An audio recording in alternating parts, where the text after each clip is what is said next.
About it. Let's talk about NOCAP. Let's talk about the solution that you provide. Talk about what you guys have done in a very short period of time. You are a December Innovative Impact Award winner. Well, the innovation of being in this NIL space, making an impact in student athletes' lives. So, you check those boxes of innovative impact on what you're able to do. It's such a new space. We're so eager to kind of jump into it with you. So congratulations, by the way. You definitely deserve it. We've been around now for, I would say, 2 years. We were building about a year before the whole name, image, and likeness era even started. Came together with my co-founders about a year before that initial July 1st start date. We've done a lot in those 2 years. We've had a lot of pivots. Definitely changed business models multiple times. We actually started, our business started as a college athlete recruiting company, and we were connecting high school athletes with college coaches. And then I started hearing about NIL and the big opportunity that was in front of us, and decided to pivot the business into that. And that was when I met both my co-founders, actually. And kind of really where we've been focused for most of the life of the company has been on creating high impact campaigns with brands. So working with the larger scale brands that have significant budgets that they're putting towards influencer marketing or sports sponsorship, and kind of allocating that money now into college athletes and helping figure out what can we do with that budget and how can we make the most impact with that budget through the use of college athletes, while trying to get as many college athletes involved as possible, whether you're a top college QB or D3 athlete. We tried to get everyone involved in some of the opportunities that we're putting in front of the industry. So talk about where you are right now with how many student athletes do you have registered? How many brands are you working with right now? So what's kind of your state of the union? Yeah, for sure. So in terms of organic athlete acquisition, we're approaching 10,000. We do have a couple of strategic partnerships in place to increase our network. So Influencer is one of the top companies, if not the top company in the space. We partnered with them to bring their network of athletes to our platform and get them in front of brand deals that we're working on or doing. And then on the brand side, we've worked with probably hundreds of brands at this point. A lot of higher profile brands, a lot of working with agencies, brand agencies who represent a variety of clients. So if we get in with a brand agency, for example, at the top level, a lot of the time we'll get referred to multiple brands in that case. But through that, we've been able to work with some really big brands, Coca-Cola, for example. We've facilitated a couple of their deals, Pepsi, Walmart, you name it. We've kind of been involved in a lot of those opportunities. And I would say, in the first year and a half, we took a more of a passive role where we were kind of the back end of a lot of these agencies or other companies that were the ones that were mainly talking to the brand, where now in 2023, we're really going direct, and we're trying to be that source for these brands to get direct access to these athletes. And hopefully our team can help them build, those high impact campaigns that I mentioned. What are you seeing now as year? You have 10,000 student athletes, a brand comes in, it's kind of like Christmas for them, and how seeing them eliminate how certain athletes? Is there a specific demographic they're going after? I would assume based upon the brand, if it's a female oriented, but regardless of that, what are you seeing the best traction pickup being at this point? Yeah, it's been kind of all over the place. We have our team that actually helps brands choose athletes, or at least suggest athletes that could be a good fit for their campaign. But we also have brands that come into our platform and look through our network and kind of choose it on their own. I would say we've probably had the most success with female athletes in general, working with them and doing the brand campaigns that we're doing. They've created some really great content and have been really easy to work with. So I think that's a big one. And then also working with agencies has been a big plus for us, just because when you work with an agency, a lot of the time they'll be the one that's making sure athletes are getting done what's supposed to be done. And athletes are really busy people. They got their school, they got their sport, they got whatever else they're trying to do. So it's a lot to keep track of when you add that, and when you add NIL into the conversation. So working with agencies has been a big plus for us when it comes to getting campaigns done and creating meaningful campaigns as well. What's the average deal look like athlete? So if it's just a brand deal, what does that look like? What's the length of time? How much is the athlete making? For sure. So a lot of the deals that we've done, I would say, are shorter time periods. So, it'll be like a month or two, and they'll have like 3-4 deliverables, maybe less, depending on how high of a profile that athlete has. But like I mentioned, we're mainly focused on these larger scale brands, larger scale agencies. So athletes are getting paid. I would say 90% of our deals have been cash, and probably in the range of $2,500 to $5,000. Do you see that the brands are getting a lot more urgency from you to say, to kind of give them those analytics back? Is there guidelines that they're using? Is there kind of a playbook that they give to the student athletes? What does that whole process look like? Yeah, so it really depends on the brand and what their objectives are. A brand's objective could be, just brand awareness, where they're trying to get their name or brand in front of a ton of different people in different markets. It could be sales oriented, where we're seeing how many sales an athlete can get from their social media posts, for example. So we've kind of seen both sides of the equation there, and we've done a lot of work in helping brands kind of see what the actual impact is of the content that athletes are putting forward. And we've also added in some pretty cool elements like paid media to our offerings to allow brands to basically guarantee views or impressions on their content. So if a brand, let's say we have 10 athletes getting sponsored in a campaign, and they all of their following is equal, 1 million, for example, and they want to get 10 million. We can boost those athletes' different content pieces in those local markets and reach that 10 million number pretty easily through the use of paid media. So we've seen a lot of success doing that as well over the past couple of months, and that's a big thing we're going to be focusing on in 2023. I mean, what are you sensing is going to happen with this whole, with this whole system and this whole process and this educational learning that they're going through? Yeah, I think NIL provides a way for athletes to become entrepreneurs themselves. I mean, your personal brand is essentially, your own business. So it gets them in early. It allows them to, figure out, who do I want my business partners to be? How can I generate value from my personal brand, just like you would in any other business? It allows them kind of figure out those things now before they even graduate college, which I think is huge. I did it myself in college. Started my first business when I was a freshman in the music space.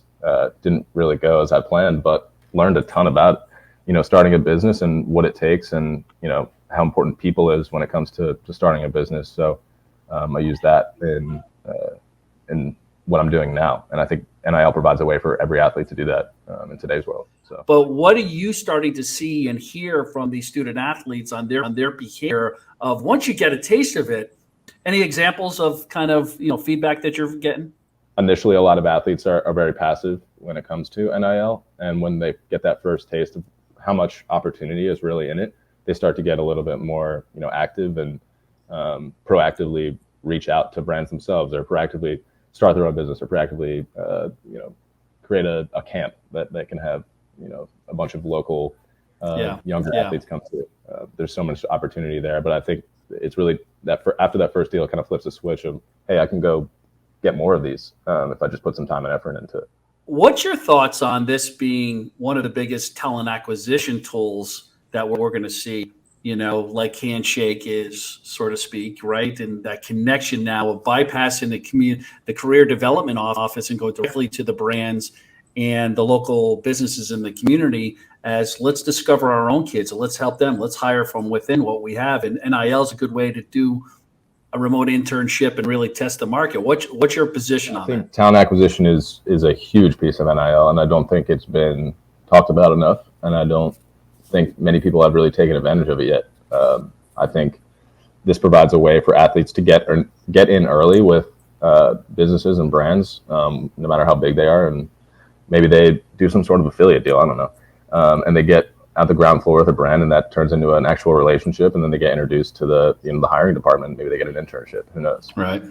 And now I think on the opposite side of things, like we work with a lot of brands, so I think this provides a way for them to, in the same kind of context, get in front of these athletes now, shape their NIL campaigns around actually, building these athletes, up, getting them prepared for the real world, and then by the time they graduate, they've done everything they need to do. They learned everything they need to learn, and they can hire them right away.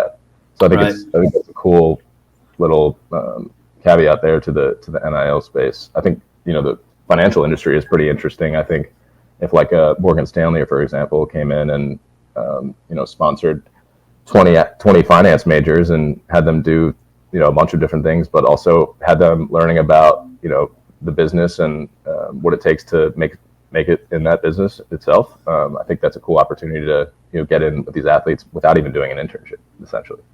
Yeah. What's next for NIL? What do you see coming down? What's going to be this 2.0 version? Because I think next year with Chat GPT is going to open up a massive amount of doors. From your perspective, what do you see happening from the brand side?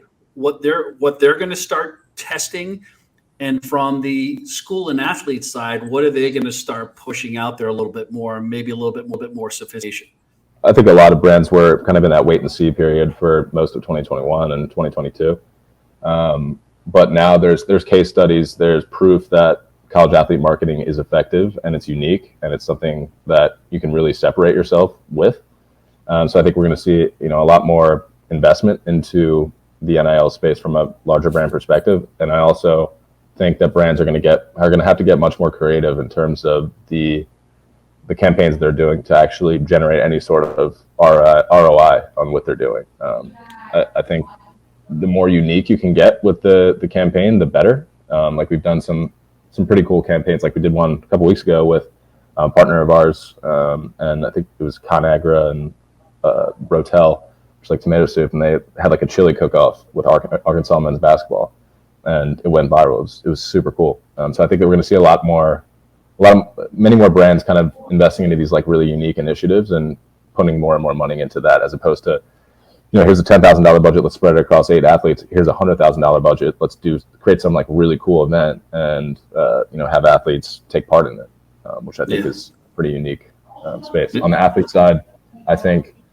that athletes are going to become more proactive. Like I mentioned, I think athletes are starting to get a taste of what the opportunity is in the NIL space and get really creative around what they're exactly doing. That realizing it's more than just social media, and starting to really invest some time and resources into that.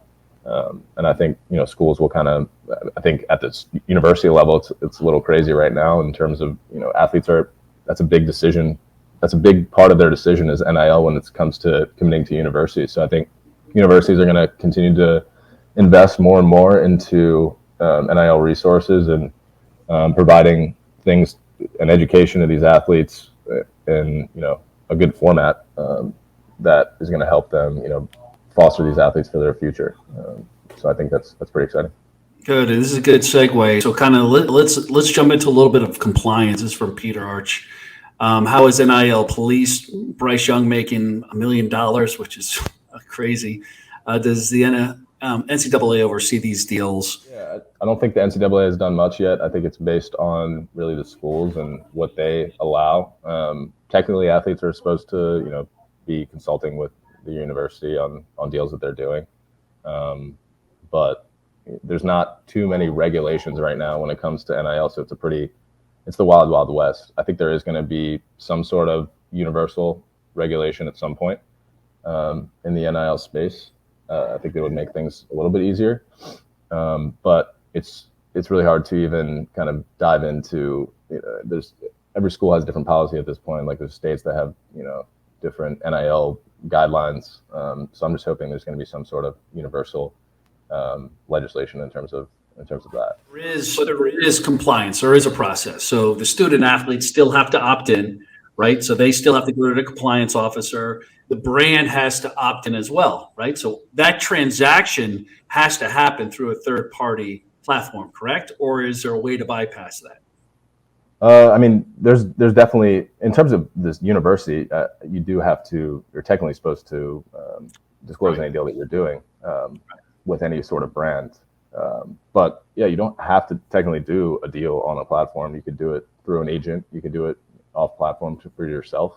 You could go up to a local pizza shop and Yeah. say, hey, do you want to sponsor me, and do that completely with cash. As long as you report it, I think it's fine in general. So as a local pizza shop, now they're having their accrued 1099s for anything over $600 at the end of the year, and so that's why I think it's so important to use the technology that's out there, right. so that you can keep track of your communication, your contracts, your 1099s at the end of every year, to make sure you're staying on top of that, and because you don't want to get a surprise when it comes tax season and you have to pay a bunch of money or something. Right. So it's really important to stay on top of that. I think Right. a lot of these brands that are sponsoring these bowl games are going to start allocating at least some of their budget to, individual athletes. I think the same thing is going to happen at the property level sponsorship. Like if I'm Coca-Cola, for example, and I'm sponsoring the stadium, might as well throw some of that money towards college athletes as well, and create more of an impact with that. So I think we'll see a lot of that. And, I think brands investing into these athletes around these huge occasions is a really interesting and really cool opportunity, because you never know what could happen. March Madness, for example, could have an athlete that comes out of nowhere and starts blowing up on social media in general. It's a perfect time to just get in and sponsor that athlete right there. So I think brands will have these bad budgets allocated to really capitalize on these hype moments that are happening within college sports, because there's so many of them. That's interesting. So let's transition over to answers the question and kind of going around. So Tim says many of these deals go through DMs quite unofficially. It's actually amazing how little guidance lots of even our Power 5 football programs are getting from the universities. Yeah, you can't place them all, right? So my programs, what are you seeing out there? Well, the issue is if you're a university and you are starting to really, really police NIL activity and declining a bunch and getting athletes in trouble, for example, you're not going to get new athletes that want to come to your university. So I think a lot of universities are really passive when it comes to what deals their athletes are doing, which is why I mentioned there probably should be some sort of universal type rule in order for these schools to stay competitive with each other in general. Otherwise, athletes are just going to keep doing whatever they want. I do think there's a world where collectives are sustainable and can do things the right way. I just think it's going to take a little bit of time to figure that out and make sure that, like, I love the collective campaigns where athletes are, creating impact in their local community and getting paid for it. I think that's great. I think it's just the straight out handing out of cash that is not going to stay. What are some of those things that you start seeing in your business with NOCAP? The other ways to keep these kids engaged above and beyond maybe a disappointment, I didn't get those big deals. How do you shift their mindset? Yeah, I think for us, it's, the types of opportunities that we're able to put in front of these athletes. Obviously, our focus right now is on these NIL deals and working with brands and putting athletes in front of business opportunities where they can make money for, posting on social media or doing an appearance or something like that. But I think, there's both ends of the spectrum in high school, and obviously whether you're going pro or you're going into a career, I think there's an opportunity for us to, extend the types of opportunities that we're putting in front of these athletes, whether that's job opportunities or, if you're at the pro level, maybe investment opportunities for them to, I don't know what the exact percentage is, but I know a lot of pro athletes end up going bankrupt because, they're not being smart with their money. I think there's an opportunity for us or someone to help them allocate that money into things that are going to help them build generational wealth and build their money over time. So when their playing days are over, they're in a great position financially and can, do what they want. Innovative Impact Award winner Nick Lord. This is what we have to look forward to in the future. And then the ones that are going to hold the torch now, we're in good hands. It's that entrepreneur spirit. It's a go-getter, smart, aggressive, student athletes like yourself. And to be able to not just visualize it, but execute it on it. That's why you deserve it. And that's why I'm glad to kind of have you in my ecosystem a little bit, try to help you out with some stuff you're doing. So congrats. Appreciate that, man. That means a lot. On behalf of Nick, this is Rob Thompson. You're watching Innovative Impact Award, the December winner for Connect Sports. Take care.